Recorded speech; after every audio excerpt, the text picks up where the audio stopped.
bansa, ito ay kinakailangan.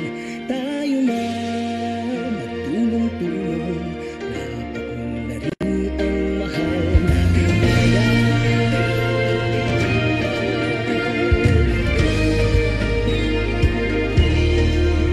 Panahon na magbabago, ayos ang mga dapat ayusin. Dapat lang maging tungkulin ng bawat mamamayan dito sa atin. Gawin ng pagbabago patungo sa pag-asenso, magsikap ng mabuti ka ng